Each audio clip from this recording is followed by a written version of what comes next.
Bismillahirrahmanirrahim. Assalamualaikum dan selamat pagi semua. Boleh dengar suara saya? Boleh. Okay, kita mulakan majlis, okey. Alhamdulillah, bersyukur kita kehadrat ilahi kerana dengan keizinannya dapat kita bersama-sama pada pagi ini untuk meneruskan kursus kita bagi sesi yang kedua. Saya juga mengucapkan ribuan terima kasih kepada para peserta yang masih lagi setia menghadiri kursus kita pada pagi ini. Untuk ingatan semula, sedikit etika sepanjang sesi online training berlangsung. Pertama, pastikan mic sentiasa dalam keadaan mute dan sekiranya ada pertanyaan, boleh bertanya terus kepada penceramah ataupun boleh gunakan ruangan chat box. Kedua, pastikan kamera dalam keadaan switch on bagi memastikan terdapat interaksi antara penceramah dan peserta. Ketiga, mohon rename nama masing-masing dengan meletakkan sekali nama agensi bagi memudahkan urus setia mendaftar kehadiran. Tanpa melengah masa, saya berbesar hati menjemput Tuan Penceramah Encik Azmi Syahrin untuk meneruskan ceramah beliau pada pagi ini. Segala hormatnya dipersilakan. Terima kasih yang berbahagia. Terima kasih yang berusaha. Puan Nabila, urus setia kursus ini. Para hadirin yang dirahmati Allah. Bismillahirrahmanirrahim. Assalamualaikum warahmatullahi taala wabarakatuh. Rabbi shrah li sadri wa yassir li amri wahlul 'uqdatam min lisani yafqahu qawli. Para hadirin sekalian, saya amat teruja untuk bertemu dengan anda semua pada hari kedua kita. Dan saya harap tuan-tuan dan puan-puan turut rasa amat teruja untuk bertemu dengan saya pada pagi ini. Ya atau tidak? Ya. Ya. Betul ke? Betul. Betul, Cik Mazuki seorang aja yang kata betul ya. Okey, jom kita semarakkan semangat kita tuan-tuan dan puan-puan ya. Apabila saya membilang 1, 2, 3, saya meminta semua peserta untuk serentak kita menjerit. Nak mula! Okey, bersedia? Ya, bersedia. On mikrofon semua. Puan Nabila pun on mikrofon. Okey, ini yang lain ni Notira juga, Puan Cik Zanizam. Okey, bersedia. 1, 2, 3. Nak mula. Okey, kita juga akan bergambar. Kalau nak pakai topi ke, kalau nak pakai mata hitam ke, apa-apa sajalah. Okey, kita bersedia. Nak bergambar. Ini Puan Amy ke? Encik Amy ni belum on lagi kamera. Okey, bersedia. 1, 2, 3. Okey, bagus. Tepukan kepada semua. Okey, jadi semalam ungkapan apa yang kita dah belajar semalam. Semalam kita dah belajar ya tentang misi dan visi ya. Perbezaan antara ketua dan pemimpin yang paling ketara adalah seorang ketua tidak ada misi dan visi, tetapi seorang pemimpin harus dan wajib ada visi dan misi. Dan visi dan misi ini tak boleh dirahsiakan. Ianya perlulah dihebohkan kepada semua kaki tangannya, ya, anak buahnya supaya mereka tahu ke manakah hala tuju yang nak dibawa kumpulan tersebut, ya, supaya kaki tangan dan juga anak buah boleh membuat pilihan sama ada nak terus ikut perjalanannya ataupun tidak mahu ikut perjalanan itu. Jadi kalau kita tak tahu, maka kita mungkin diam diri dan kita ikut aja walaupun kita tak tahu ke mana. Tapi kalau bukan destinasi yang kita nak, maka kita akan bergaduh, ya, kita akan marah, ya. Jadi itu sebabnya yang memimpin kita perlu memberitahu destinasi, visi dan misi, dan kita pula yang duduk dalam bas tersebut, yang duduk dalam tongkang, dalam kapal, kalau tak tahu perlulah bertanya, bas ni pergi ke mana? Ya, ataupun nak bertanya, kapal ni nak berlayar ke mana destinasinya? Ya, kita pun kena tahu juga Supaya boleh kita buat pilihan. Kalau pilihan tu tak sama dengan pilihan kita, bukan, saya nak pergi ke Jepun, saya nak turun kapal. Turun kapal cepat. Kan? Sebab bukan destinasi yang sesuai dengan kita, ya. Yang selaras dengan destinasi kita. Itu sebabnya dua-dua pun perlu tahu. Yang ketua kena bagi tahu, yang pemimpin kena bagi tahu, yang anak buah pula kena minta destinasi, visi dan misi, sebab perlu tahu juga, ya.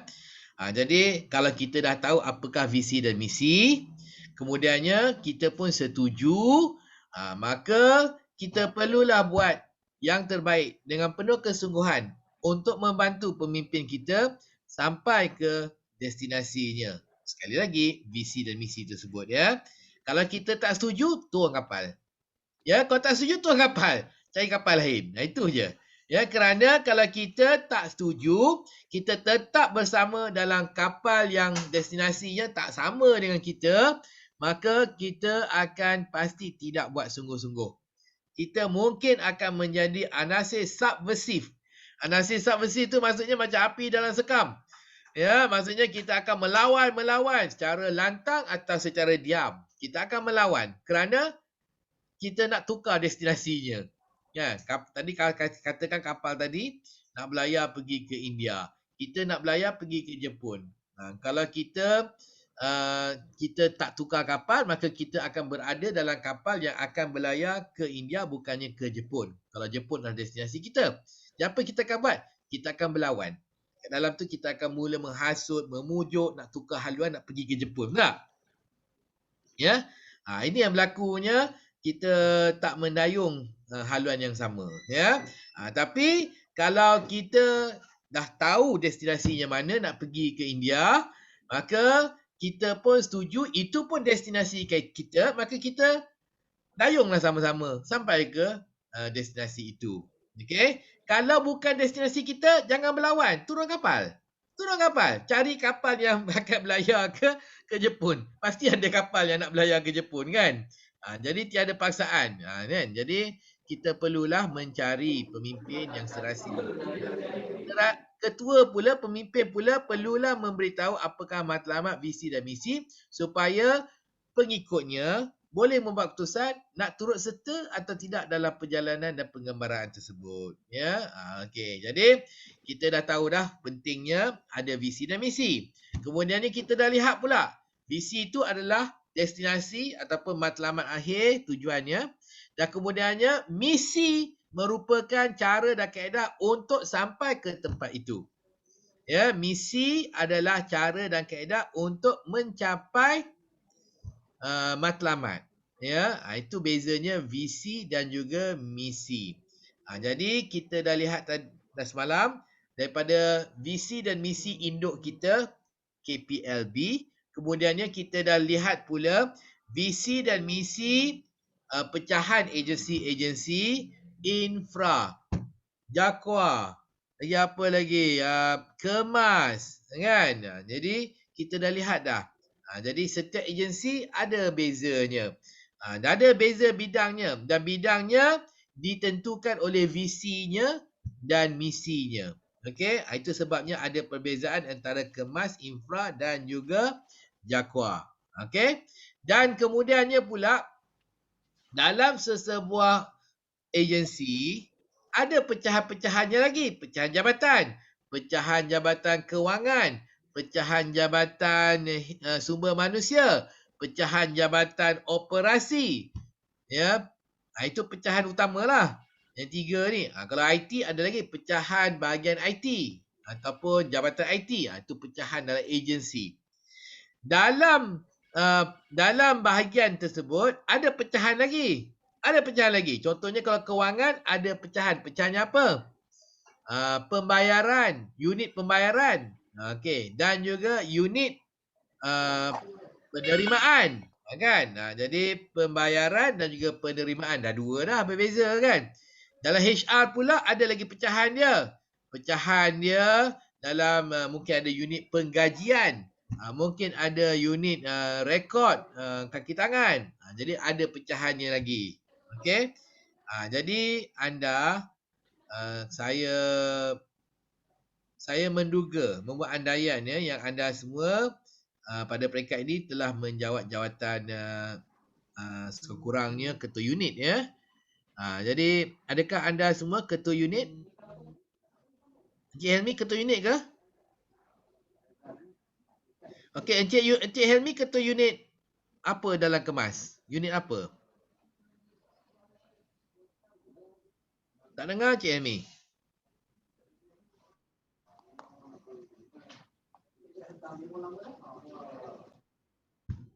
Tak dengar Encik Helmi? Okey, Puan Zuraida. Ya, Okey, Puan Zuraida. ya, saya Okey, Puan Zuraida ketua unit apa di dalam kemas? bahagian saya ketua unit session dasar dan KPI. Seksyen dasar dan juga KPI. Dalam Ya, kemas ya. Seksyen ya. dasar dan KPI. Bahagian dia bahagian dasar dan perancangan strategik. Dia ada Dasar. 2 section. Okey, saya nak mencatat di sini ya. Ya. Okey, ni Puan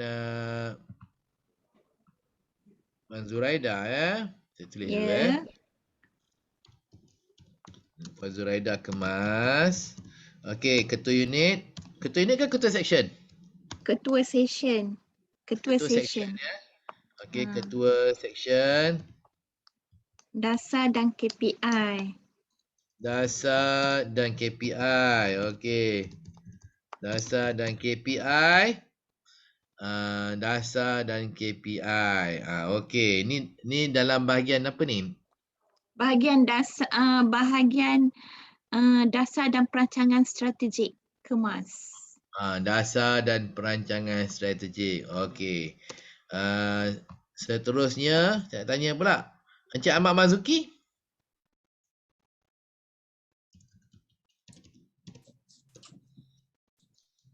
Pengurusan, pentadbiran dan pengoperasian.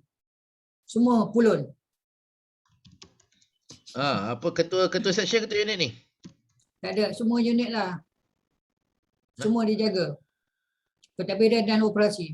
Itu dah ketua bahagian tu. Ya. Besar lagi Ah. pada ketua bahagian tu. Lagi besar dari bahagian. Apa pula lagi besar dari bahagian? Apa pula dia Bawah panggil sikit dia? pada KP ya. TKP lah. Timbalan Ketua Pengarah lah. Okey. Okey, Semua jadi jaga tuan. Semua jaga. Pengurusan dan pengoperasian. pengurusan dan pengoperasian ya. Pengoperasian. Okey, bagus. Cik Mazuki sudah. Puan Iza?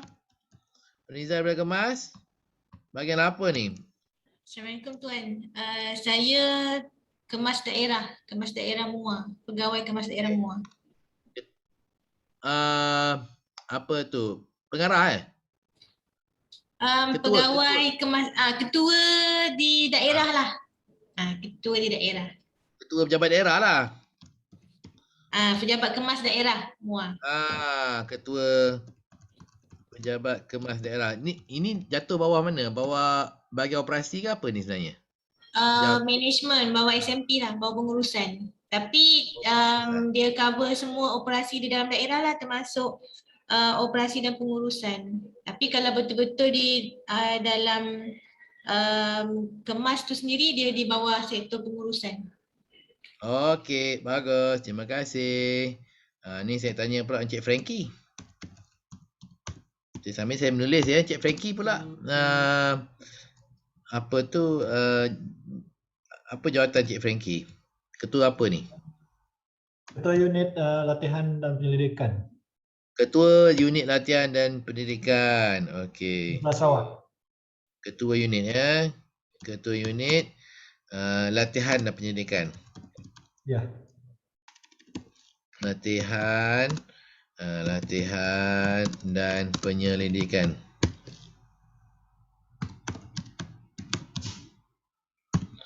Okey, jadi saya nak berkongsi skrin ya, sebentar ya.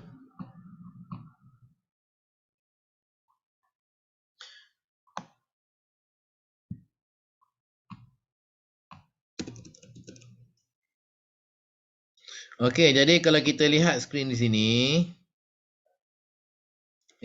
Terpadam Oh, ada. Okey, jadi kita lihat sini yang beberapa yang saya dah kutip tadilah. Ya, Puan Zuraida, Puan Iza, Cik Frankie, Encik Mazuki, ya. Jadi jika kita lihat Puan Zuraida dan juga Puan Iza adalah di bawah Kemas, ya, bawah agensi Kemas. Okey, dan semalam kita dah mendapat misi dan visi Kemas sebagai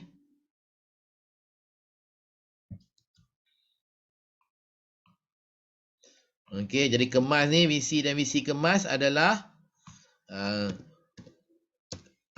sebagai penggerak kesejahteraan masyarakat luar bandar, dan misinya adalah untuk memperkasa masyarakat luar bandar ke arah pembangunan yang holistik. Okey, jadi di bawah organisasi Kemas ni ada dua pula. Kita ada dua ketua, ya. Puan Zuraida selaku ketua seksyen untuk dasar dan KPI, dan Puan Iza pula selaku ketua pejabat Kemas daerah Muar. Ya. Jadi saya nak bertanya kepada Puan Zuraida dan juga Puan Iza secara jujur, ya. Ada visi dan misi ke tidak? Ada. Ada. Jadi apa Puan Iza visi dan misi pejabat daerah Kemas Kemas daerah Muar? Saya tak tahulah tu visi dia yang jelas ke tidak, tapi saya punya aim tu adalah untuk menjadi pemudah cara lah kepada penyampaian perkhidmatan Kemas tu kepada masyarakat, kepada golongan sasar lah. Facilitator, ya, pemudah cara. Ulang balik, minta maaf. Penyampaian perkhidmatan jabatan kepada golongan sasar.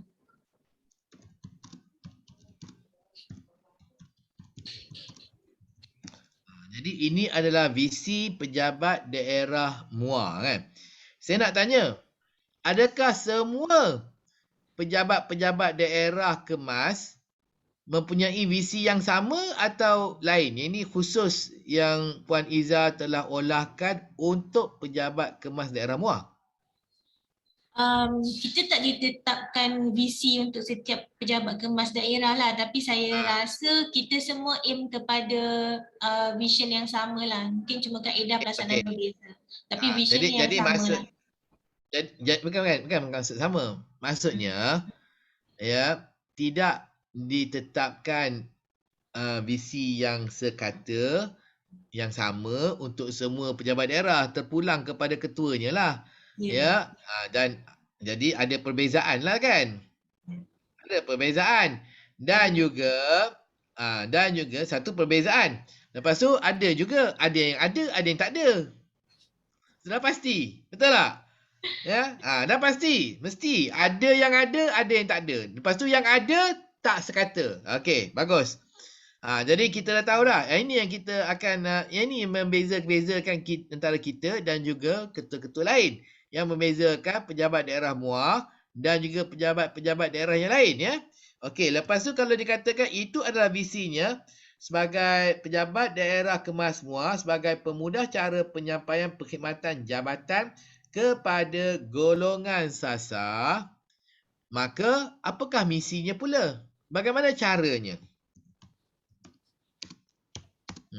Apakah caranya? Misinya saya pun berbalik juga kepada misi Kemas tu sendiri, sebab dia nak memperkasa masyarakat luar bandar. So misi yang saya buat di pejabat ialah kita kena memperkasakan staf kita sendiri dululah. Dia kena equip dengan semua knowledge, dengan semua ilmu, baru boleh nak disampaikan kepada golongan sasar tu sendirilah. Jadi kita akan dibekalkan dengan garis panduan lah, dengan SOP dan sebagainya. So kaki tangan tu sendiri perlu diperkasakan lah dari segi knowledge, dari segi kemahiran. Melengkapkan lah. Jadi memperkasakan kaki tangan dengan kemahiran dan ilmu. Dan kemahiran. Kemahiran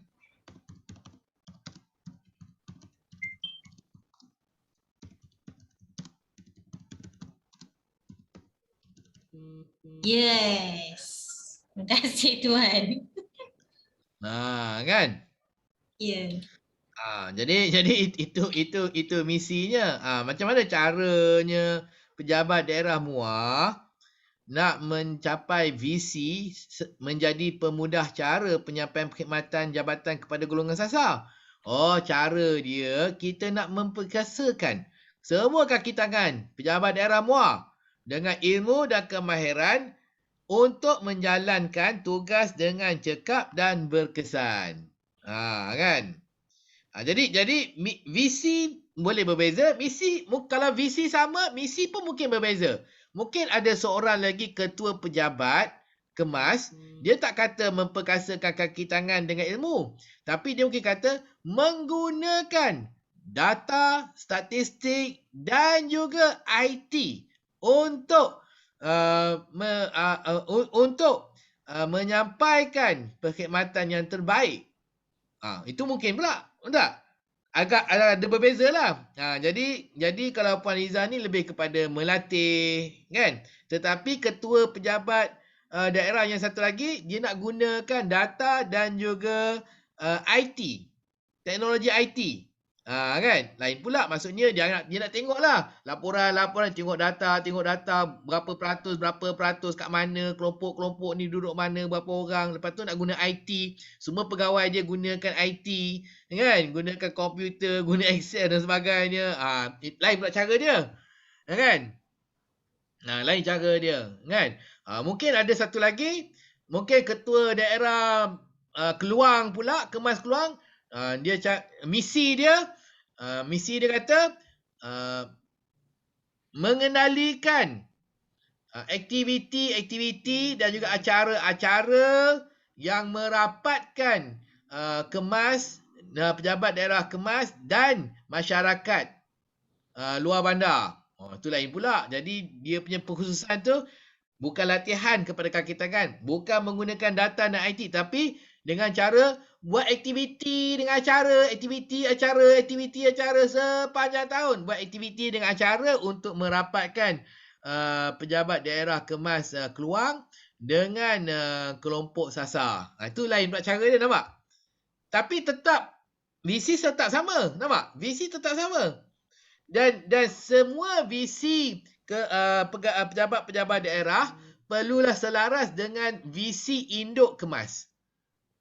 Iaitu visi induk kemas balik tadi, penggerak kesejahteraan. Semuanya akhirnya apa cara pun, apa kaedah pun, siapa ketuanya, akhir sekali semua pejabat daerah berusaha untuk menggerakkan, menjadi penggerak kepada kesejahteraan masyarakat luar bandar. Ya. Jadi itu visi. Jadi kalau dah ada visi seperti ini, tahniah saya ucapkan, maka perlulah dihebohkan kepada semua kaki tangan pejabat daerah. Pertama, cetaklah. Kan? Cetak dan papar. Kan? Kita print, kita frame. Letak kat dinding. Tapi cetak dan kita frame, letak sangkut kat dinding pun belum cukup lagi. Setiap hari Isnin suruh diorang baca. Lepas tu setiap kali sebelum mesyuarat ataupun masa mesyuarat, kita test mereka. Ingat tak? Hafal tak? Test. Kan? Bukannya apa? Supaya mereka ambil peduli. Kalau kita tak test, mereka tak ambil peduli. Macam tadilah naik kapal tapi tak tahu destinasi dia ke mana. Kan? Mungkin ada seorang ni, dia nak guna IT aja. Salah. Kita bukan cara guna IT pejabat ni. Pejabat ni kita bagi latihan dengan kemahiran. Itu cara dia. Salah. Tuan, saya nak tanya.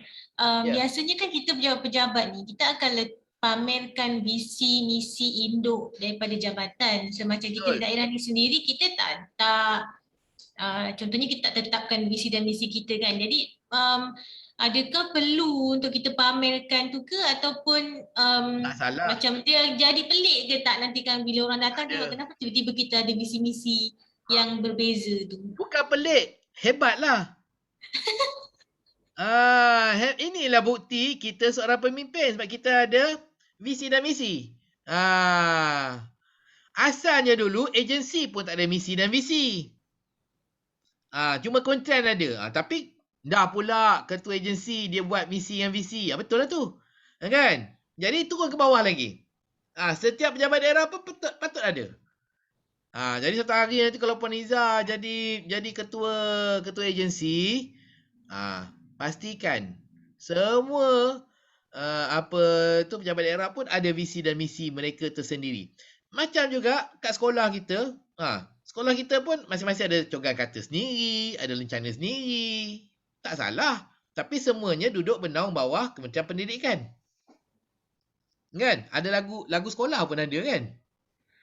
Semua lain-lain. Jadi kalau nak buat, kalau nak hebat lagi untuk semangat kekitaan, Puan Izzah, bolehlah buat contohnya pakaian seragam, t-shirt ke, pakaian uniform ke. Kalau yang katakan kalau kementerian KPLB ada seragam dia setiap hari Selasa. Kalau kemas ada seragam dia setiap hari Rabu. Apa kata pula pejabat daerah MUA ada seragam dia setiap hari Khamis? Kan? Boleh juga kan? Jadi ini pun boleh menimbulkan semangat kekitaan kan, antara dalam pejabat itu sendiri. Ya, jadi semua tahu. Baru kita faham. Kita kena tolonglah Puan Izzah, cara dia nak memperkasakan kita dengan ilmu dan kemahiran untuk kita menyampaikan. Kan? Contohnya kita kena banyak berjumpa dan kita kena banyak bagi taklimat. Tapi kurang pandai bagi taklimat. Kita buatlah, panggil orang mengajar khusus pengucapan awam. Kan? Ataupun dia ni kita banyak buat acara tapi perlu jadi pengacara majlis, banyak acara tapi pengacara majlis kita kurang bagus. Buatlah khusus pengacara majlis, panggil orang. Sebab misi untuk pejabat MUA adalah dengan cara memperkasakan kaki tangan dengan ilmu dan juga kemahiran. Betul juga. Kalau tak ada ilmu, tak ada kemahiran, tak sampailah misi kita. Kan? Tapi yang satu lagi ketua tu, kalau yang ketua di Keluang tu, saya kata tadi tu, misi dia mungkin dengan menggunakan data dan juga teknologi IT. Jadi, apa dia kena pastikan? Setiap kaki tangan dia, pegawai dia, mesti ada laptop. Mesti pandai guna IT. Mesti ada data dan maklumat. Mesti ada buat bancian, mengumpul. Jadi dia tahu berapa penduduk dia, berapa peratus duduk dekat luar bandar, dalam bandar, pecahan dia, berapa lelaki, berapa perempuan, apa pecahan dia. B40, M40, T20, berapakah puratanya, berapa keluarga ibu tunggal, kan? Jadi semua nak tahulah benda ni. Itu katakan data dan maklumat. Tapi betul juga kan? Boleh juga membantu mencapai sasaran dia. Tapi cara dia berbeza dengan Puan Izzah. Nampak ada perbezaan ada berbeza. Itu sebenarnya. Jadi perbezaan tu adalah kerana visi dan misinya tak sama. Jadi kenapa kita kena gantung? Tapi kena gantung dululah. Jangan kita gantung kita punya. Tapi yang induk punya kita tak gantung. Gantung induk punya. Ya, macam gantung gambar pengetua sekolah tapi gambar menteri dengan Perdana Menteri dengan Agong tak digantung. Kena gantung itu dululah. Kan? Akhir sekali barulah gantung gambar pengetua sekolah. Jadi sama juga. Jadi gantunglah visi dan misi induk KPLB, lepas tu agensi iaitu Kemas, kemudiannya baru kita gantung kita punya pula. Lepas tu pastikanlah semua kaki tangan kita tahu wujud ada visi dan misi daripada induk kepada Kemas kepada pejabat daerah. Lepas tu bukan sekadar tahu ada dan gantung, nak baca dan faham dan ingat. Macam mana? Kita pun kena selalu ujilah. Selalu kita uji, tanya, ingat tak apa visi kita? Ingat tak apa misi kita? Masa mesyuarat kan? Lepas tu, semasa ucapan dan sebagainya, kita pun petik juga.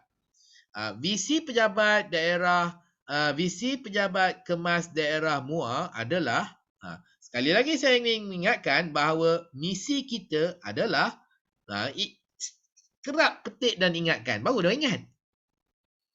Kan? Okey, kalau yang mana tak setuju tu boleh turun kapal dan pergi join pejabat daerah kemas daerah Keluang. Pasal dia nak guna IT. Macam itulah contohnya lah kan. Jadi semuanya mendayung satu haluan, satu arah. Okey? Jadi baguslah.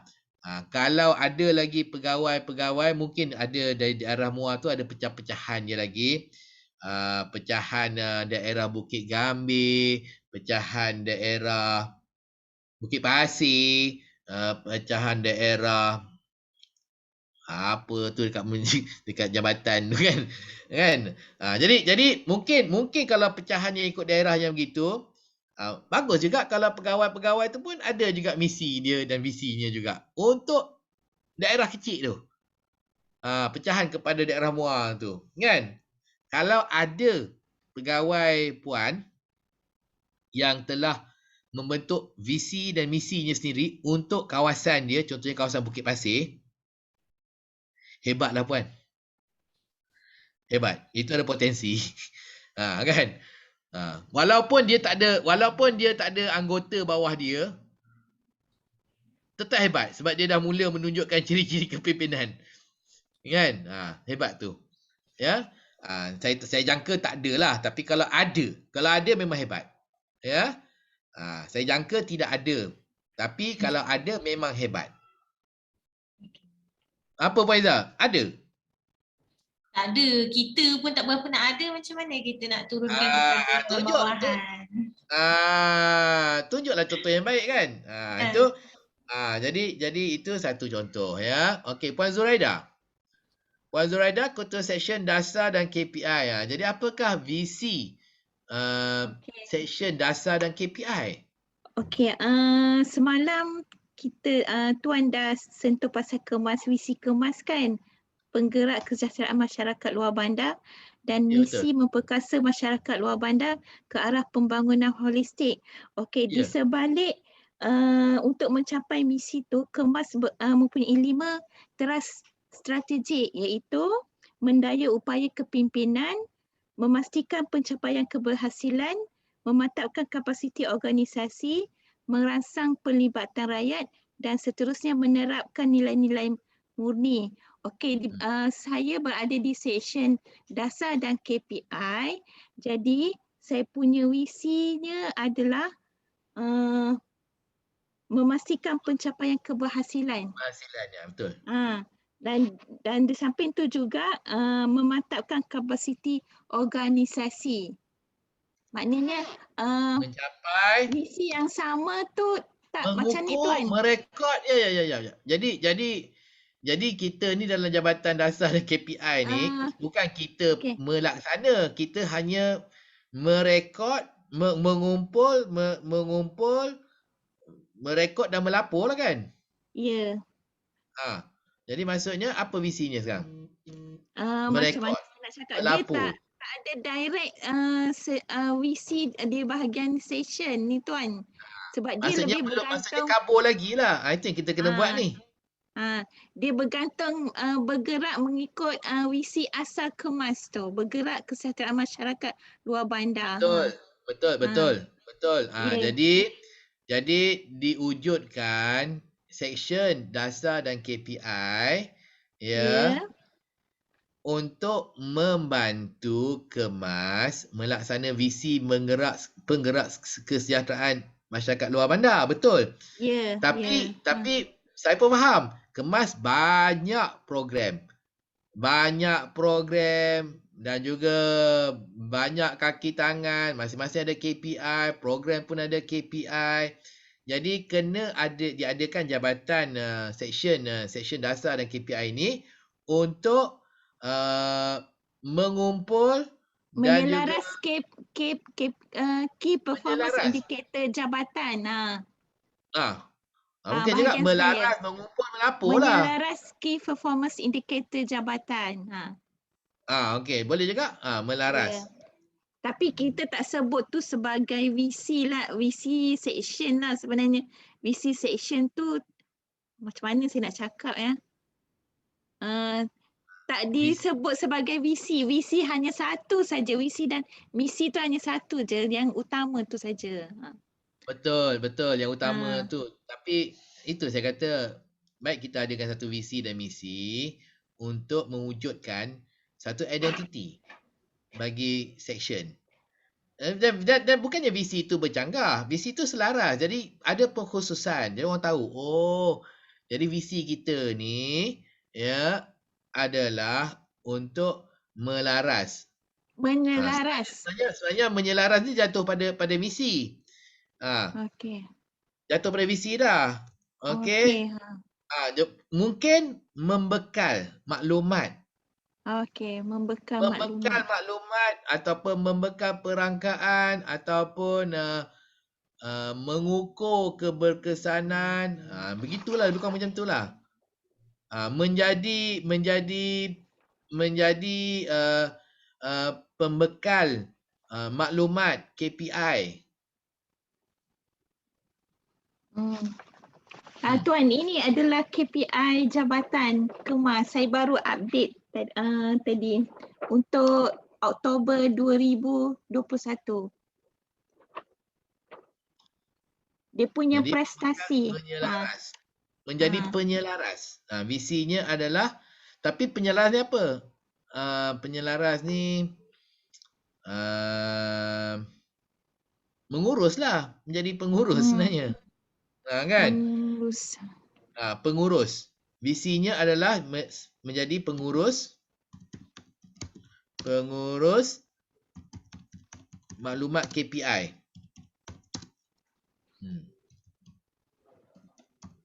Program dan warga kerja, individu sekali. Ke program saja? Program saja, dia program jabatan. Jadi KPI program jabatan. Jadi KPI individu penilaian hujung tahun tu mungkin dia ada penyelarasnya bawa sumber manusia ya.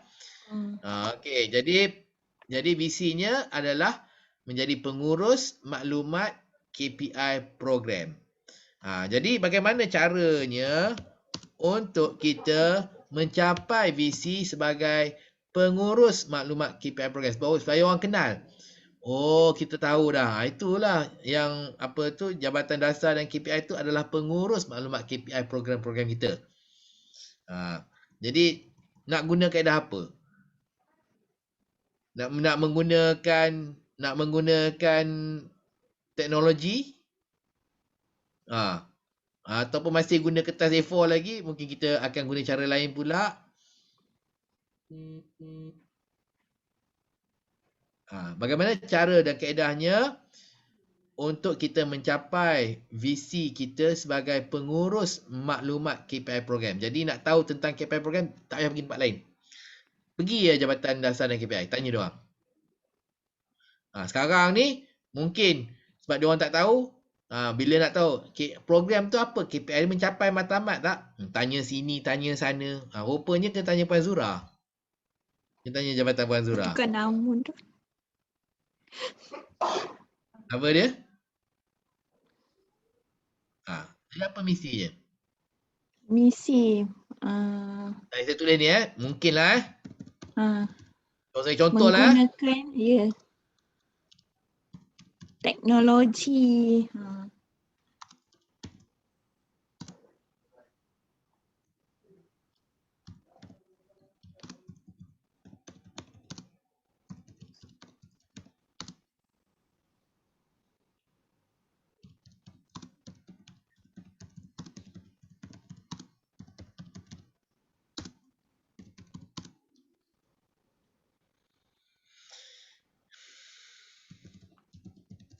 Contohlah, kalau strategi Puan Zura adalah menggunakan teknologi, kan? Kalau tak nak guna teknologi, dengan mengadakan sistem merekod Pun boleh juga. Sistem. Mengadakan sistem merekod, cara merekod yang bersistematik ataupun menggunakan sistem merekod yang berkesan, sistem merekod dan mengumpul maklumat KPI. Kita nak jadi pengurus maklumat KPI yang cemerlang. Menggunakan sistem untuk merekod prestasi. Menggunakan sistem. Okey, saya tulis ni Prestasi KPI untuk merekod. Bukan mengumpul memantau, merekod. Merekod ke memantau?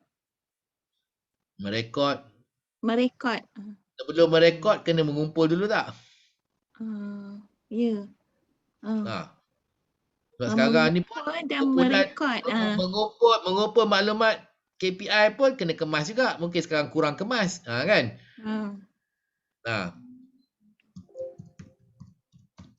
Mengumpul. Merekod. Prestasi. Ada buat analisa tak? Ke rekod je? Tak ada analisa. Orang lain buat analisa. Analisa. Betul. Analisa. Lepas tu dan melapor. Melapor. Melapor. Okey. Pencapaian program-program ataupun KPI lah. Ukurannya KPI KPI program. Dengan cekap. Saya suka kata ni cekap dan berkesan je lah.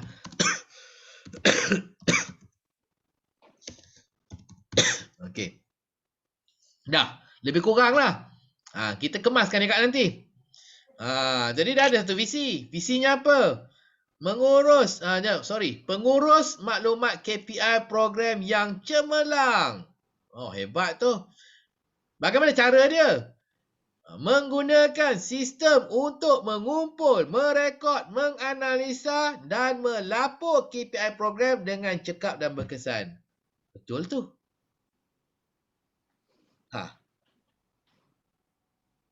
Kan? Jadi caranya, sistemnya tak semestinya sistem teknologi lah. Sistem berasaskan IT dan teknologi. Dia masih lagi boleh guna apa-apa cara lah. File Manila pun boleh. Tak kisahlah, asalkan ada sistem. Daripada tak ada sistem, kita wujudkan satu sistem. Kan? Jadi terbuka sistem apa pun kita nak gunakan. Asalkan ada sistem. Lepas tu, nak guna apa sistem ni? Jadi kita nak ada sistem untuk mengumpul, ada sistem untuk merekod, ada sistem untuk menganalisa dan juga ada sistem untuk melaporkan. Sistem tu ada template, ada jadual nak melaporkan. Jadi kalau belum ada template, kita sediakan template laporan. Kalau belum ada jadual laporan, sebelum bos cakap kita nak setiap bulan ke, kita nak setiap 3 bulan ke, kita yang cadangkan. Okey. Kita akan hantar tetap 3 bulan. Mungkinlah kan? Ataupun setiap setengah tahun. Mungkin juga. Ya? Sebulan sekali tuan. Sebulan sekali. Maksudnya iaitu dah ditetapkan lah. Dah ditetapkan. Maksud saya, kalau tidak ditetapkan, maka kita tetapkanlah jadual kita. Faham tak? Tapi kalau dah ditetapkan, kita ikut je lah ketetapan itu. Tetapi kalau belum ditetapkan, kita boleh menetapkan. Nak sebulan ke, seminggu ke, tiap minggu, tiap bulan, setiap penggal ke. Kan? Bergantunglah. Okey, kalau dah ada ketetapan sekali sebulan, kita buat sebulan sekali. Jadi nampak jadi sekarang ni, saya dah secara kasar lah saya telah membantu Puan Zura untuk membentuk visi dan misi untuk seksyen dasar dan KPI. Dan ini adalah satu benda yang baru lah. Satu pembaharuan lah. Kan? Jadi kalau dah kita fikir dah kita rasa sesuai, tak ada nak tukar lagi, kita boleh cetak dan kita boleh gantung. Kemudian ni saya katalah, kita kena uji kaki tangan kita supaya dia baca. Kalau kita tak uji, dia tak baca. Kan? Kadang kita tak uji, wujud dasar untuk session pun dia tak tahu. Kan? Jadi buatlah. Okey. Kalau misalnya ada setengah-setengah jabatan, misi dia apa? Misi dia dengan mendapatkan pensijilan kualiti ISO. Itu ada juga jabatan yang buat misi dia itu. Bukan agensi yang dapat yang ada sijil, tapi jabatan tu ada sijil. Kenapa? Kerana dengan kaedah mendapatkan sijil kualiti ISO, maka jabatan terpaksa untuk akur kepada sistem kualiti. Dan ini akan membantu jabatan untuk mencapai visi jabatan. Itu sebenarnya.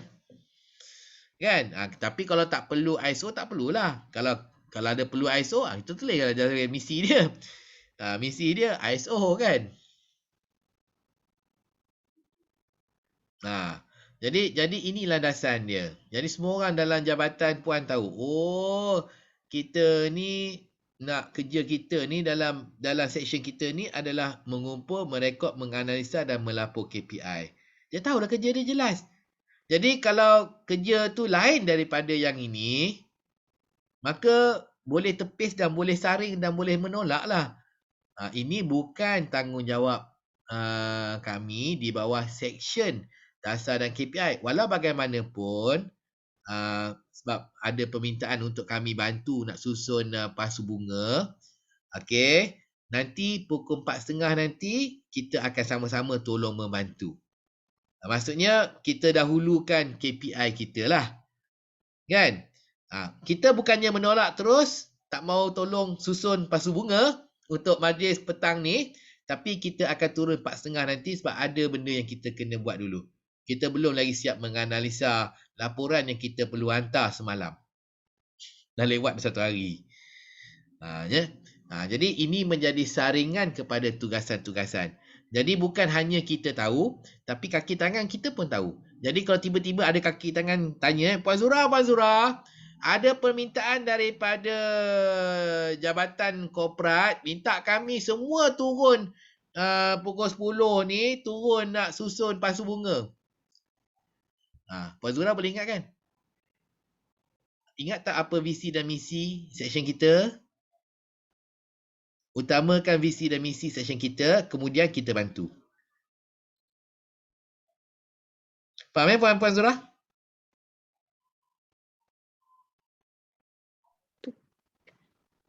Faham Okey, terima kasih. Okey, faham. Okey, ini saya bagi contoh. Mungkin saya tak dapat nak buat tu semualah pasal ramai kan.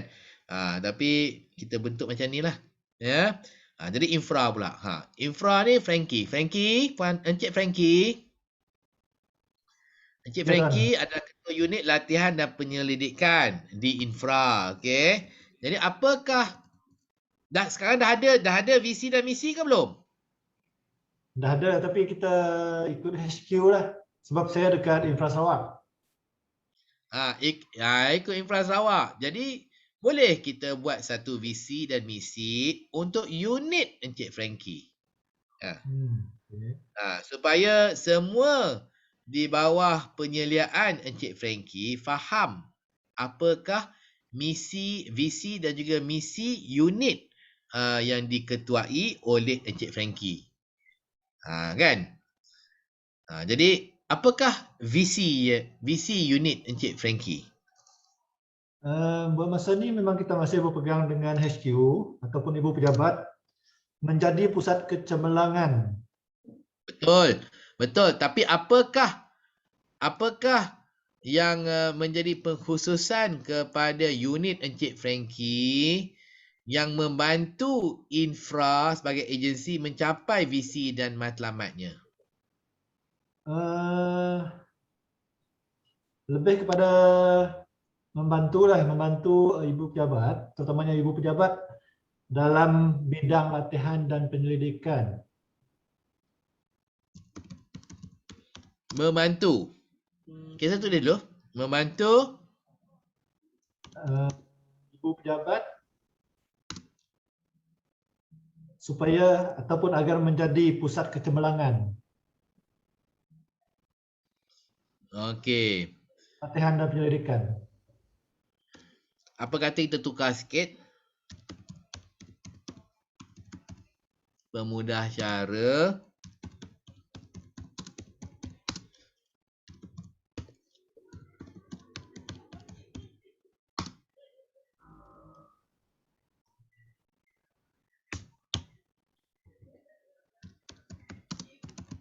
luar bandar untuk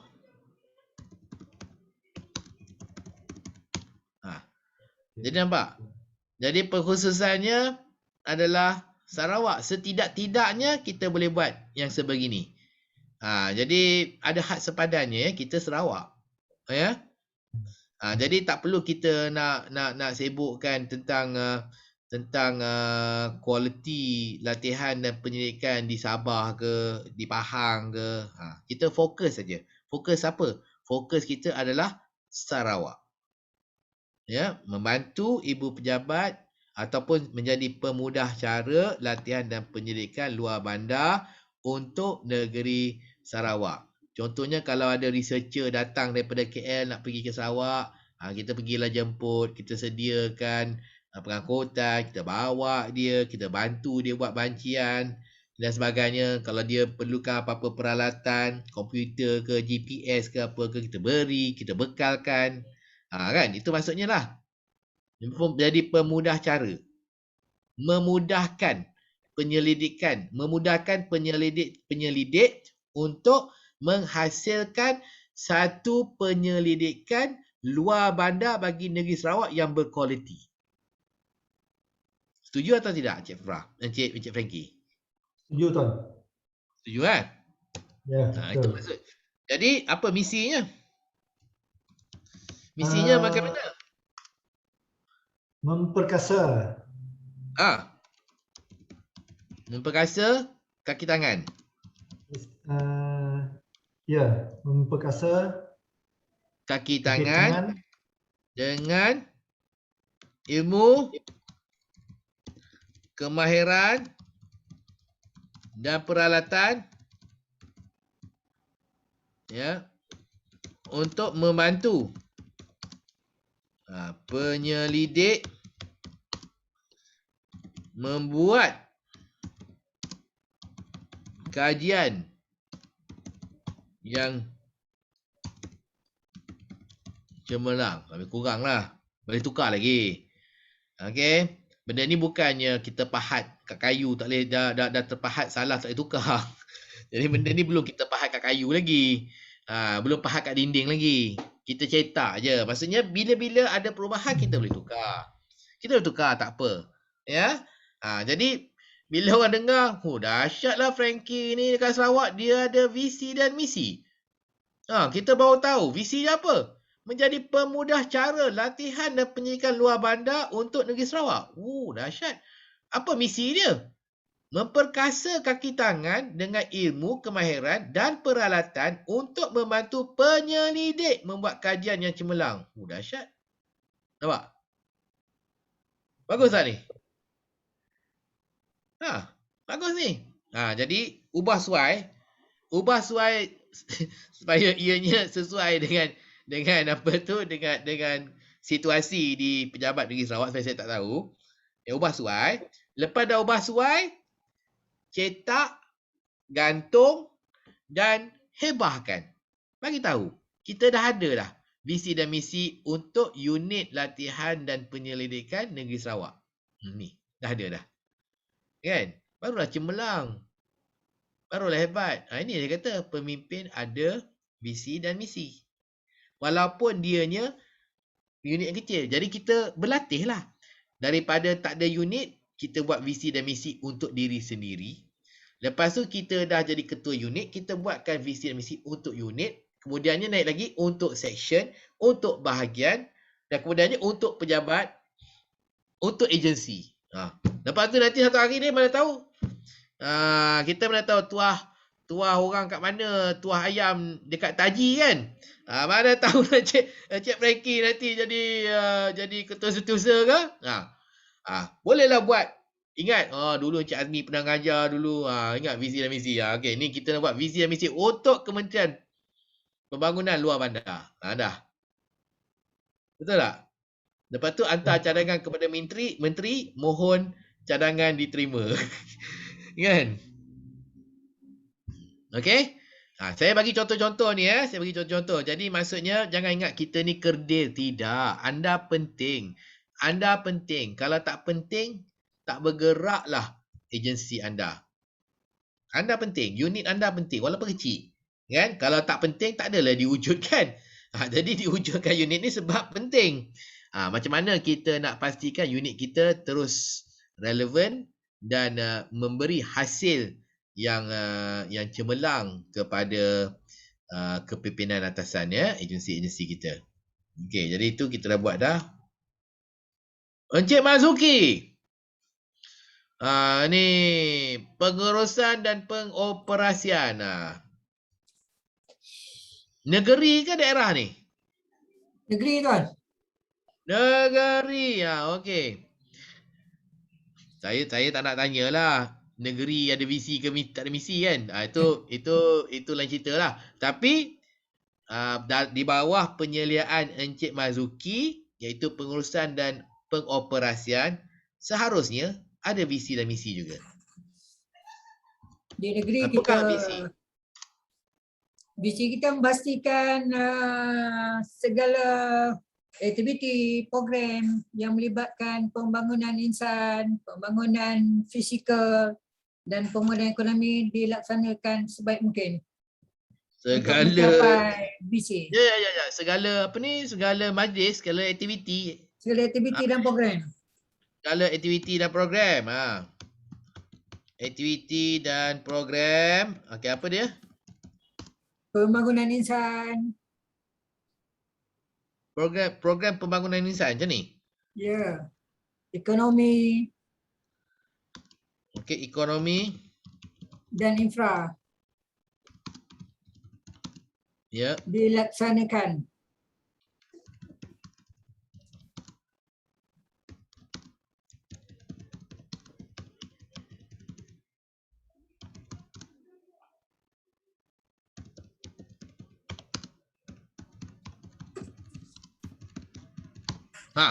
Saya tambah lagi. Seperti rancangan tahunan tak? Okey. Boleh dah tu. Kan? Kan? Ya. Sebab rancangan tahunan ni tak tahulah berapa peratus yang dibuat kan. Yang Ikut dilaksanakan. KPI lah. Ikut KPI dan juga peruntukan. Seperti rancangan tahunan. Peruntukan dan KPI yang telah ditetapkan. Okeylah, lebih kurang Okey, jadi macam mana kaedahnya Encik Mazuki nak mencapai semua aktiviti ini dilaksanakan seperti yang telah dirancang?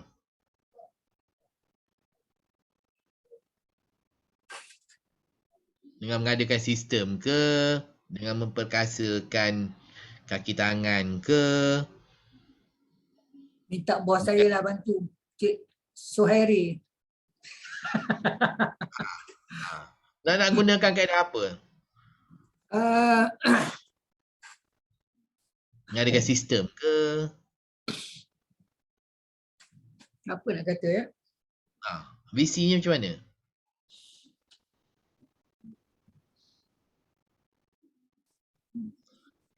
Kalau belum ada sistem, dan boleh saya cadangkan misinya adalah untuk membangunkan satu sistem yang menyeluruh untuk menjejak aktiviti program. Kita ada sistem data. Tetapi saya dengar ada tetapi tadi. Yalah, masih belum diperkasa lah. Sedang diperkasakan untuk digunakan untuk semua semua bidang. Jadi kalau dah ada sistem, gunakan secara menyeluruh lah. Boleh. Boleh lah memperkasa. Menggunakan lah. Kan? Sebab sekarang ni masih lagi ada pegawai guna buku 35 dan apa semua. Gunakan sistem. Gunakan sistem. Okey. Cara dia, misi dia menggunakan sistem. Okey. Yang telah dibangunkan untuk mengawal, menyelia, menyelaras. Okey, menyelaras, mengawal dan menyelia. Okey. Aktiviti dan program.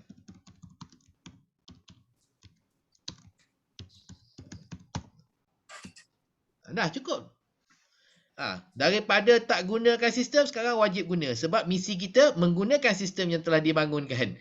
Jadi walaupun sistem tu masih lagi lopong ke, masih lagi tak cukup ini, tak cukup itu, tak ada data. Tapi bila kita menggunakan sepenuhnya, maka dah pasti kita akan memberi cadangan-cadangan. Kita perlu ini, kita perlu itu. Kita nak minta tambah butang ini, butang itu. Kan? Jadi sistem tu bila kita gunakan, dah pasti akan keluar versi-versi yang baru, penambahbaikan melalui cadangan kita lah. Ya, ini kita katakan menggunakan sistem yang telah dibangunkan untuk menyelaras, mengawal dan menyelia aktiviti dan program JKOA, Jaguar Pahang. Dah. Lebih kurang lah. Jadi perhalusi Encik Marzuki, perhalusi. Boleh berbincang dengan pegawai-pegawai Encik Marzuki. Bila dah setuju, cetak, gantung. Cetak dan gantung. Jangan cetak dan letak dalam bilik Encik Marzuki. Sebab kalau cetak, letak dalam bilik Marzuki, tiap kali diorang nak semak, apakah visi-misi kita, kena masuk bilik Encik Marzuki. Mungkin diorang segan ke, takut ke dengan Encik Marzuki, diorang tak masuk lah. Letak kat luar lah. Letak kat luar. Jadi semua orang nampak. Okay? Saya nak cerita tuan-tuan dan puan-puan tahu tak Time Telecom? Pernah dengar tak nama Time Telecom? Benar-benar. Ada lagi lah, wujud lagi syarikat tu, Time Telecom kan? Time Telecom. Saya pernah mengajar di situ beberapa tahun yang lepas. Ya. Saya pernah mengajar, tapi bukan saya mengajar sistem kualiti, ajar benda lain saya mengajar lah. Lepas tu saya nak terkencing. Saya pergilah ke bilik ayah dekat pejabat tu, Time Telecom. Saya pergi masuk, saya tutup pintu. Kan? Saya duduk. Lepas tu saya tengok, ya Allah, dekat pintu dia tu ada senarai KPI. Visi dan misi Time Telecom. Dia cetak, letak kat pintu tandas. Bukan pintu utama, pintu tandas yang cubicle tu. Yang bilik kecil tu. Jadi bila kita duduk, kita tutup. Nampak. Bacalah.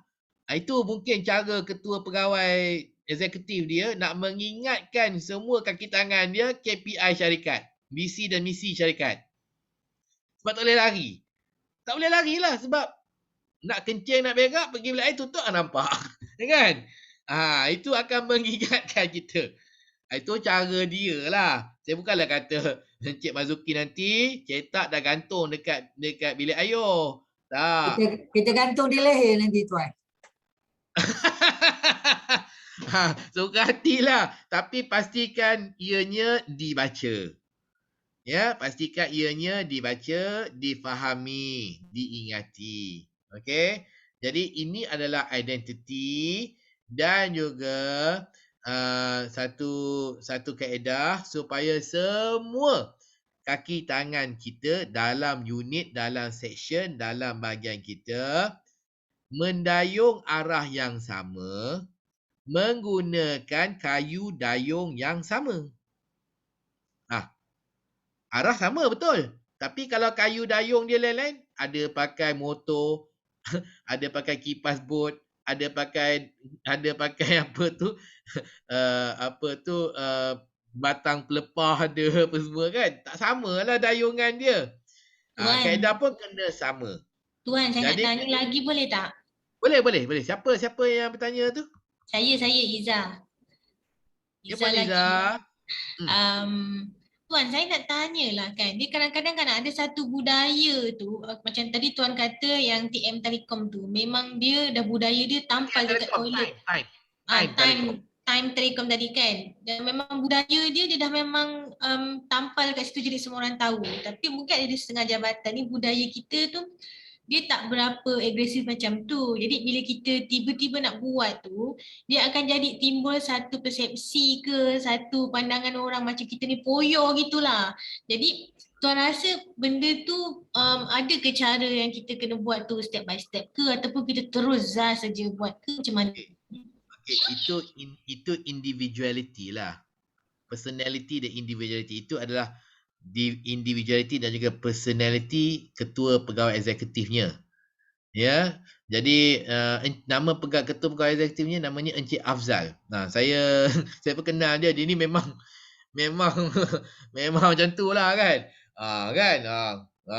Jadi maksudnya dia agresif. Agresif tentang prestasi dan juga pencapaian prestasi. Very agresif. Kan? Kalau tak capai siap. Itu cara dia lah kan. Jadi dia yang nak letak satu syarikat tu 10 tingkat tu kena akur lah kan, sebab dia punya idea kan. Jadi dia punya idea. Ini lain-lain syarikat lain-lain. Pernah dengar tak syarikat Top Glove? Top Glove. Kan Malaysia ni adalah pengeksport sarung tangan getah terbesar di dunia. Dan kilang terbesar di dunia, kilang buat sarung tangan getah ni adalah Top Glove. T-O-P-G-L-O-V-E. Top Glove.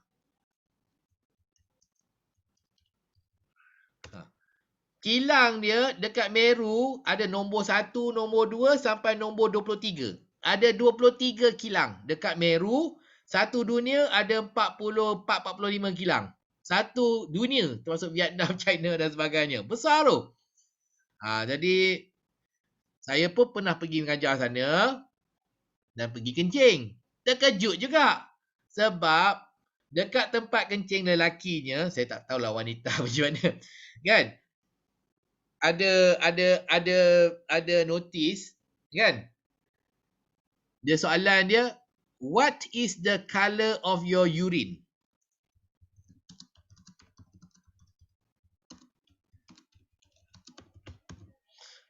Itu soalan dia. Lepas tu ada warna-warna dia. Putih jernih, very good. Kuning, minum air. Tak cukup air. Kuning pekat, minum banyak air 1 liter.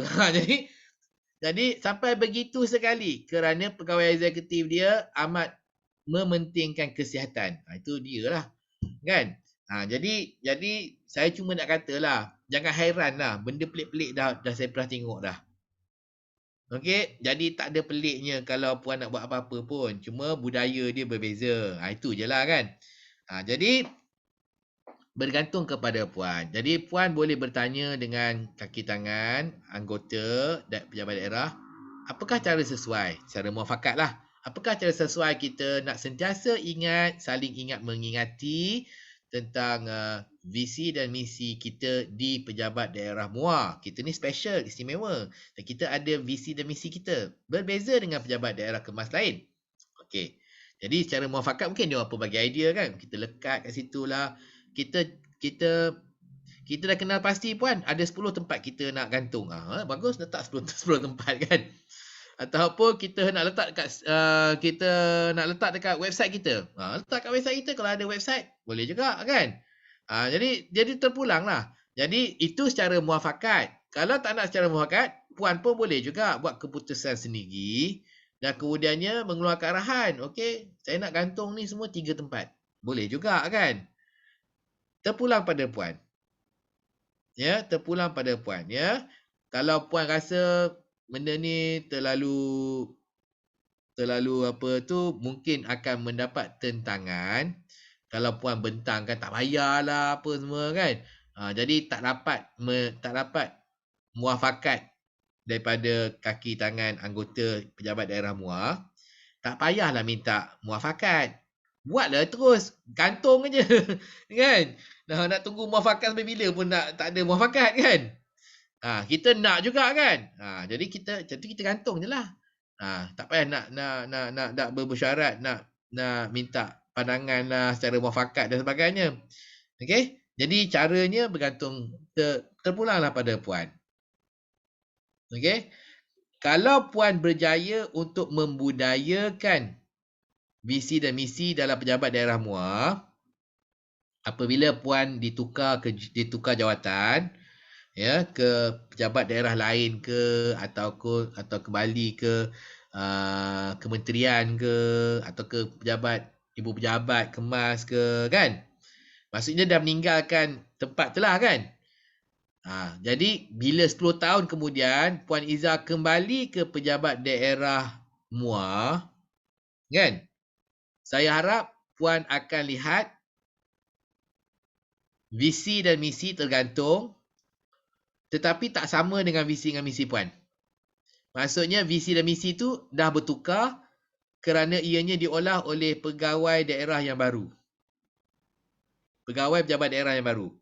Kalau 10 tahun kemudian puan balik ke pejabat daerah MUA, masih lagi ada visi dan misi Puan Iza digantung di pejabat itu, maksudnya tak berkesan. Tak jadi budaya. Sebabnya mereka biarkan kat situ, tak turunkan pun. Dah lima dah pegawai daerah kemas bertukar ganti pun masih ada lagi yang lama. Maksudnya diorang tak membudayakan visi dan misi. Sebab kalau mereka membudayakan visi dan misi, ianya akan bertukar. Setiap kali ada pegawai baru akan bertukar. Setiap kali ada pegawai baru akan bertukar. Sebab cara kita lain-lain. Jadi misi kita pun berlainan. Dan juga mengikut peredaran masa, visi kemas mungkin bertukar. Jika visi kemas induk kita bertukar, maka kemungkinan besar visi pejabat daerah kemas pun akan bertukar. Jadi kita tak naklah tengok 10 tahun tu masih lagi yang sama. Visi dan misi ni bukan macam rukun negara. Dan 63 tahun pun masih pakai rukun negara yang sama. Tak. Ianya bukan rukun negara. Ianya satu dokumen yang hidup yang bertukar-tukar mengikut tuan milik dokumen tersebut. Jadi Puan Zuraida pun sama. Kalau 10 tahun nanti Puan Zuraida balik kepada seksyen dasar dan polisi, tengok masih lagi ada gambar Puan Zuraida dekat pejabat tu, maksudnya diorang tak buang pun. Tapi dah berapa kali tukar ketua seksyen kan. Diorang tak buang dan tak baca. Itu sebenarnya. Jadi kita nak tengok benda tu bertukar.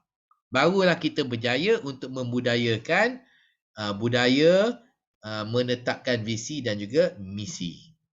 Ini benda yang paling mudah. Ya, visi dan misi. Bila kita ada misi dan visi, mudah kita menentukan aktiviti dan juga program-program yang sesuai dalam rancangan tahunan kita. Kerana saringan kita adalah visi kita. Ini tak selaras dengan visi, kita tak bolehlah buat aktiviti ni, kita tolak ya. Yang ini selaras dengan visi kita, kita terima. Kita masukkan dalam rancangan tahunan kita tahun 22. Jadi itu menjadi visi kita tu menjadi saringan kepada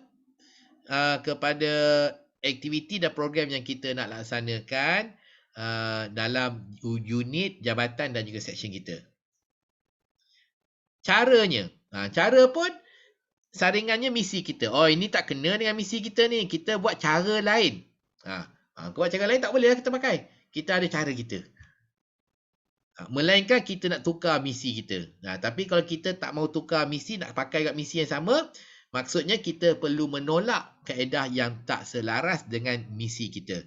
Kalau kita rasa misi kita dah berlapuk, nak tukar misi baru, ada kaedah baru, maka kita tukar perkataan dalam misi kita tu. Ataupun ayat dalam misi kita tu. Untuk membolehkan kita menggunakan kaedah yang baru, yang canggih. Ya? Faham ya? Okey, bagus. Okey, jadi ini adalah contoh-contohnya. Jadi yang lain-lain ni, saya harap anda juga dah lihat contoh-contoh ni. Kalau program 2 hari, saya akan minta setiap peserta sediakan visi dan misi masing-masing. Dan saya akan minta pembentangan. Tapi yang ini bukan program 2 hari, ini adalah program sehari sahaja. Jadi kita ada kekangan masa. Tapi saya harap dengan contoh-contoh yang saya telah beri, tuan-tuan dan puan-puan faham kenapa pentingnya ada visi dan misi.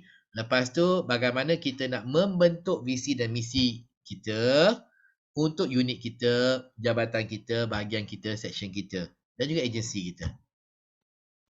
Ya.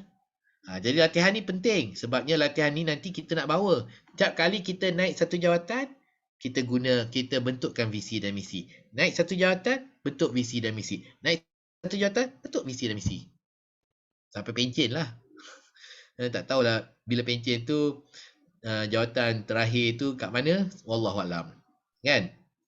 Jadi nak bila tanya. saya, Alright, siapa yang bertanya? saya Ifa daripada Infra. Ya, Ifah. Alright, nak tanya kalau misi tu nak lebih kurang berapa? Maksimum 3? Misi. Ya. Ada saya pernah tengok sampai 5 pun ada misi dia. Kaedah dia pertama gunakan teknologi, kaedah yang kedua kita akan gunakan sistem, kaedah ketiga kita akan buat pembangunan insan. Ada juga. Nak buat 5 pun boleh, buat 10 pun boleh. Tetapi baiklah kita kurangkan untuk ada pengkhususan. Baik. Alright. Tapi terpulang. Sebab lain tempat, lain cara, lain orang, lain cara juga ya. Yang mana sesuai, saya tak pasti. Saya cuma bagi contoh ni lah. Supaya nampak, oh ada beza. Yang ini gunakan teknologi. Oh yang ini gunakan pembangunan ihsan. Oh yang ini menggunakan sistem. Nampak ada beza-beza. Saya saja buat begini nak tunjukkan ada beza. Because saya tanya ni sebab unit kami memang dah ada dah pun. So untuk VC kami ada 3. Unit So, infra dah kalau- ada. Unit apa tu dekat infra? Pembangunan kompetensi. Pembangunan kompetensi ada visi dan misi. Syabas. Tu yang bertanya dia punya maksimum or minimum. Macam kami, VC kami ada 3. Tapi misi tu sedekah? kita compile. Boleh dendangkan kepada kami visi dan misi unit kompetensi infra? Right, untuk unit pembangunan kompetensi, kita ada 3. Yang pertama, melahirkan jurulatih bertauliah dalam memberikan perkhidmatan yang berkualiti dan berketerampilan. Second is membuka minda dan merangsang semangat keusahawanan di kalangan peserta dalam bidang homestay sebagai kerjaya pilihan. Dan ketiga, menyediakan peluang latihan ICT melalui pelbagai pendekatan kepada komuniti desa untuk melahirkan peserta berpengetahuan digital. Because di bawah unit saya, kita ada usahawan untuk homestay, kita ada untuk ICT dan kita ada juga Usahawan kompetensi ICT. kepada staff. So kita ada 3 cabang. Oh, jadi maksudnya membangunkan kompetensi untuk kaki tangan dan juga untuk usahawan. Ya, dan juga kompetensi ICT. Okey. Yang itu ada visi ke misi tu? That one is VC. And misi simple saja, pengiktirafan kepada tenaga pengajar atau jurulatih, memberi latihan pengurusan asas kepada usahawan dan menyediakan latihan vocational serta latihan ICT kepada masyarakat desa. Okey. Okey, saya dengar lebih kurang Okey, jadi visinya adalah untuk membangunkan kompetensi kaki tangan dan juga usahawan ya. Usahawan apa tu homestay dan juga pembangunan ICT lah jadi misinya, caranya dengan memberi tauliah kepada jurulatih dalaman. Bagus lah tu. Cukuplah tu. Sebabnya bila kita katakan misi kita, kaedah kita memberi tauliah, maksudnya mereka kena pergi hadir kursus, mereka perlu meningkatkan kompetensi mereka untuk mengajar kompetensi itu kepada orang lain. Baguslah, maksudnya ada kualiti lah. Betul, sebab kami dah ada training pathway. Nah, Ya betul. Daripada zero to hero lah, daripada kosong kepada persijilan yang tertinggi. Betul. Jadi bagus tu. Misinya adalah untuk memastikan semua jurulatih ada CJ kompetensi masing-masing lah dalam bidang masing-masing supaya mereka boleh mengajar. Ya, dan sehingga ke taraf pakar pengajar, insyaAllah. Okey, bagus. Jadi saya suka. Okey, bagus. Tepukan semua kepada ketua unit infra kompetensi Puan Zulfarihah. Okey, tepukan semua. 1, 2, 3. Alright, thank you. Jadi ini satu bukti bukannya unit tak boleh ada misi dan visi. Inilah contohnya ada visi dan misi. Okey, Encik Frankie? Okey. Bagus. Jadi ada apa-apa soalan? Tuan Penceramah, Ya saya.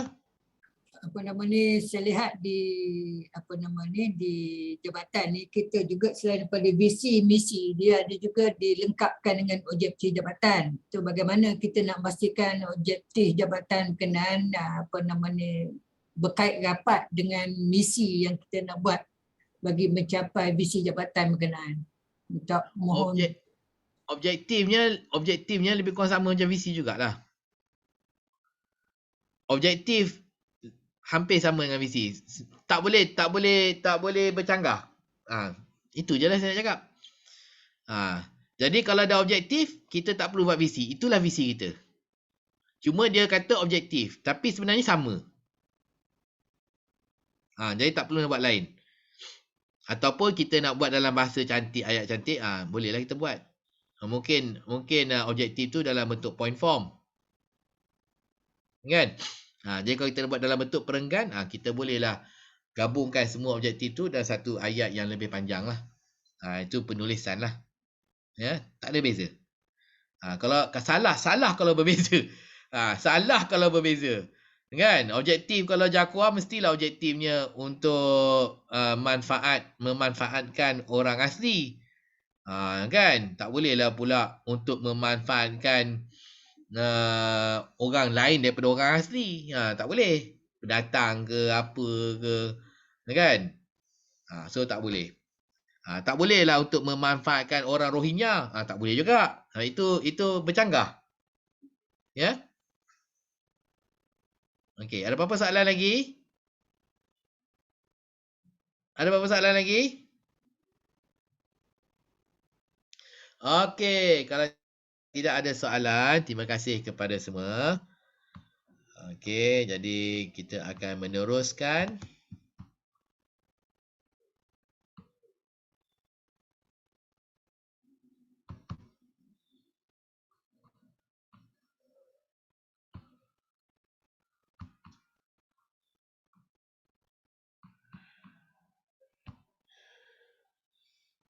Okey, jadi kita dah lihat dah macam-macam lah. Kita lihat dah visi apa tu, visi kementerian, visi infra, visi Jakwa, visi Kemas. Ya, dan kita pun dah buat dah visi dan misi anda sebagai pemimpin unit, jabatan, bahagian, section ya. Jadi tahniah saya ucapkan kepada anda. Terima kasih kerana anda bekerjasama dan juga anda ada keterlibatan dalam kursus ini. Okey, jadi seterusnya saya ingin memperkenalkan anda kepada beberapa konsep kepimpinan. Ya, jadi konsep ni maksudnya ada beberapa teori lah. Sebagai seorang pemimpin ni kita kena tahu teori sikit lah supaya orang bila kita bercerita dengan orang, kita sebut nama-nama, kita sebut konsep-konsep ni, kita petik, maka orang tahu yang kita ni orang yang ada ilmu, ada berlandaskan ilmu. Bukannya kita duduk bawah pokok, kita fikir konsep sendiri ya. Okey. Jadi yang terutama sekali yang kita kena faham dan kita kena tahu kerana ianya kita boleh gunakan adalah Maslow's model. Ya, Maslow's model of hierarchy of needs. Hierarchy of needs ni maksudnya tingkat keperluan. Hierarki ni tingkat. Itu hierarki. Needs ni keperluan. Ya, jadi pada asasnya semua manusia ada keperluan fizikal yang dipanggil sini sebagai physiological. Yang bawah sekali ni, ya. Lapisan bawah sekali ni adalah physiological. Jadi ini adalah keperluan asas fizikal semua insan yang hidup, iaitu yang asalnya apa? Minuman, makanan, tempat teduh, tempat tidur, keselamatan. Jadi ini adalah fizikal ya, physiological needs. Jadi kalau kita ataupun sesiapa ya tak ada tempat berteduh, maka kalau tak ada tempat betul, itu yang dia kena cari dulu. Dia tak akan nak cari nak cari kerja ke, nak cari harta ke, nak berkahwin ke, nak dapat apa tu respect daripada orang lah. Tak ada. Sebab yang pertama tu hari-hari dia akan fikir aku nak tidur mana, aku nak tidur mana. Kalau dia tak nak makan, hari-hari dia fikir aku nak makan apa, aku nak makan apa. Tak ada dia nak cari nak berpacaran ke, nak buat keluarga ke, nak cari respect ke, kan? Sebenarnya kalau tak ada apa tu, tak cukup makan, tak cukup minum, kita dalam keadaan papa kedana, kan? Kita nak apa tu, kita nak beribadat kepada Allah pun susah. Nak beribadat kepada Tuhan pun susah. Ya. Itu sebabnya orang kata, ada hadis yang berkata, ya, kemiskinan ni sebenarnya menghampir kepada kekufaran, ya. Ya, kemiskinan ni. Ya, jadi yang itu yang dulu. Ya, belum apa-apa physiological needs. Lepas kita dah settle, dah makan, minum, tidur, apa semua, keselamatan semua ni, tempat tidur semua, barulah kita akan mencari kesihatan kita. Macam mana nak jaga kesihatan? Macam mana nak cari pekerjaan? Macam mana kita nak mengumpul harta, kita nak menjaga harta kita. Itu panggil safety needs. Bila dah settle yang kedua ni, barulah pula kita bersedia untuk kita berkeluarga, untuk berkawan, untuk bersaudara, membuat hubungan. Ini dipanggil sebagai love and belongingness. Ya. Lepas tu bila kita dah settle semua ni, barulah orang akan mencari apa orang panggil recognition, ya. Esteem, panggil self esteem, ya. Jadi dia akan bangga bila orang mengenalinya, orang respect dia, nak mencari hormat. Bila orang mula menghormatinya, jadi dia nak buat benda-benda yang akan mendapat kehormatan daripada orang. Baru-barulah nak cari title Datuk lah, Tan Sri lah, apa semualah. Contohnya lah, kan. Tapi kalau ayo dengan makan minum pun tak settle lagi, macam mana nak cari title Datuk, nak buat kerja apa, nak cari Tan Sri, kan. Ya. Lepas tu akhir sekali, baru dipanggil kat pinnacle, kat ujung sekali tu, kat atas sekali adalah self-actualization. Maksudnya mencapai potensi maksima seseorang itu. Ini pun berbeza juga. Ya, kerana ada orang mungkin dia nak jadi ketua setiausaha negara. Ada orang dia Perdana Menteri. Ada orang nak jadi ketua keluarga yang berjaya. Ada orang nak jadi Tok Kadi, kan? Ada orang nak jadi pencetus rumah. Okey, jadi ini semua adalah self-actualization. Ada orang nak jadi macam Ronaldo, nak jadi pemain bola paling hebat di dunia, pemenang 6 kali Ballon d'Or, piala Ballon d'Or, kan? Jadi yang itu adalah dipanggil sebagai self-actualization, mencapai tahap maksima, potensi maksima kita. Mulanya daripada yang paling asas, kita perlu nak settle dulu, makan, minum, tempat tidur kita dulu. Keselamatan kita dulu, ya. Jadi kita lihat, bila kita mula keluar daripada sekolah, yang pertama tu kita nak settle dulu. Semakin tua, kita naik. Semakin tua, kita semakin berjaya lah. Jadi ada juga orang semakin tua, semakin kurang berjaya. Tapi ramai daripada kita, semakin tua, semakin berjaya. Kita mula naik tangga tu. Bila sampai umur 60, 70, 80, capailah kita self-actualization. Okay? Dan juga semakin, nampak yang kat kanan tu semakin wealthier, ya, semakin wealthier. Semakin wealthier ni maksudnya semakin kita menjadi kaya, ya. Semakin kaya, maka kita pun semakin naik ke atas keperluan kita. Okey? Jadi ini adalah Maslow's Hierarchy of Needs. Apa gunanya?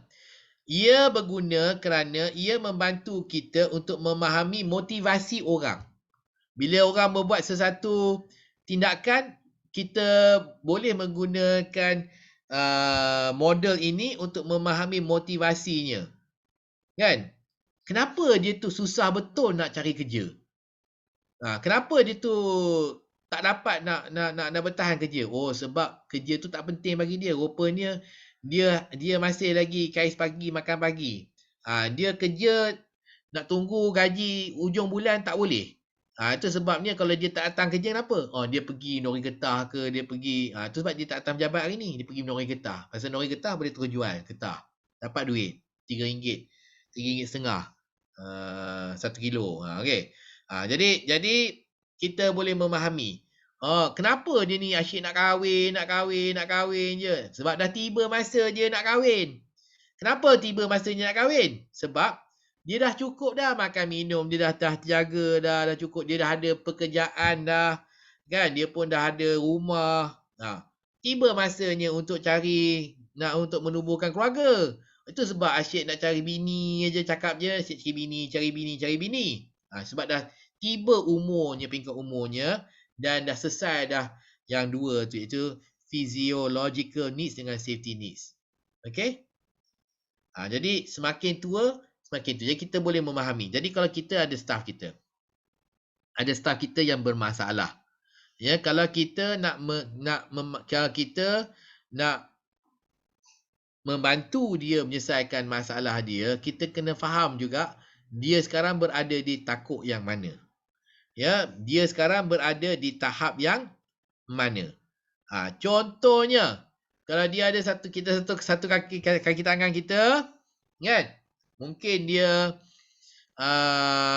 selalu lambat datang kerja ke, ataupun tak datang kerja ke, kan? Jadi kita tanya dan cuba memahami masalah dia. Mungkin dia pada tahap physiological needs. Ya, maksudnya dia ada masalah untuk penginapan, shelter, penginapan. Dia ada masalah penginapan.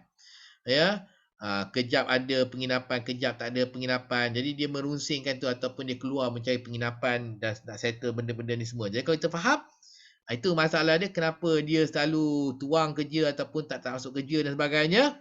Maka nak menyelesaikan masalah itu, kita perlulah membantu dia untuk mendapatkan satu penginapan yang lebih hampir dengan tempat kerja. Contoh dia lah, kan. Kalau dia ni dah berumur, orang yang dah berumur, maka kita boleh nak bujuk dia melakukan sesuatu. Kita kata kalau buat nanti, kalau berjaya, ya, kita akan bagi anugerah perkhidmatan cemerlang, APC. Jadi mungkin dia pada tahap self esteem sekarang ni. Jadi maksudnya dia sukalah sebab ada penganugerahan kepada dia, yang dia ni ada perkhidmatan cemerlang. Tapi kalau bagi budak baru mula kerja, masih lagi terkontang-kanting nak cari tempat tidur, tempat penginapan dan sebagainya, dia takkan nak kejar anugerah perkhidmatan cemerlang. Benda tu tak penting bagi dia. Belum tiba masanya lagi. Jadi kita kena tahu kaki tangan kita bila bermasalah, dia sekarang berada di tahap yang mana, dan bagaimana kita nak menggunakan pemahaman kita ni untuk memujuk dia dan membantu dia untuk meningkatkan prestasi kerjanya. Okay. Ini gunanya Maslow Hierarchy of Needs. Ada apa-apa soalan? Ada apa-apa soalan? Tiada. Okey, kalau tiada apa-apa soalan, kita rehat sebentar. Kerana masanya dah 10.30 ya. Masa dah 10.30, kita rehat sehingga jam 11.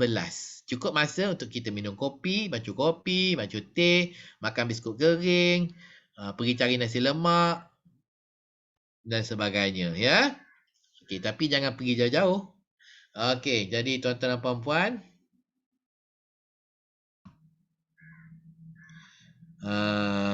apabila saya on kamera dengan on mikrofon.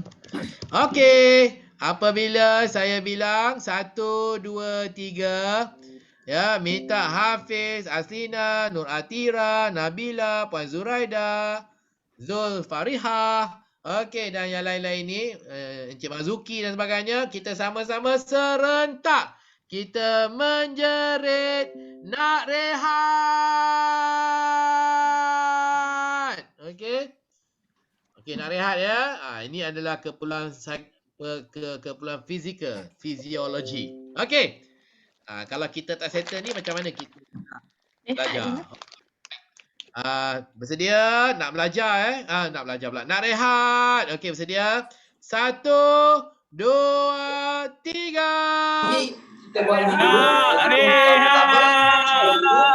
Encik Azmi. Ya, okey. Oh, dah ada dah kopi Cik Mazuki. Okey, kita rehat. Kembali jam 11, tuan-tuan dan puan-puan. Kembali jam 11. InsyaAllah.